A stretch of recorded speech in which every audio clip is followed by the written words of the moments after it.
Hello అందరికీ. ఈరోజైతే Sunday morning to evening vlog అయితే చేశాను.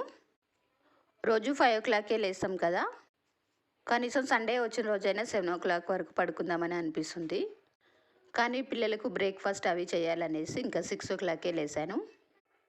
పిల్లలు ఎలాగూ సండే వస్తే ఇడ్లీ కావాలని అడుగుతారని ముందే వేసాను. ఇడ్లీ చట్నీ అయితే పూర్తయిపోయింది. ఇంకా పిల్లలు స్నానాలు చేసుకొని బ్రేక్ఫాస్ట్ అయితే చేశారు.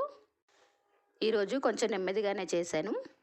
ఇక్కడ మా పెద్ద పాప అయితే నన్ను చూపించొద్దు అని చెప్తుంది. లంచ్కి వచ్చేసి గుంత పొంగనాలు ఎగ్స్ తోటి చేశాను. మా చిన్న పాప అయితే ఎప్పటి నుంచో అడుగుతుంది గుంత పొంగనాలు కర్రీ చేయి మమ్మీ అని. అలాగని ఈరోజు అదే చేశాను. టొమాటో గుంత పొంగనాలు కర్రీ చేశాను. కర్రీ మాత్రం సూపర్గా వచ్చింది. కొంచెం గరం మసాలా ధనియాల పొడి వేశాను. చాలా టేస్టీగా ఉంది. అందరం కలిసి అన్నం తినేసాం.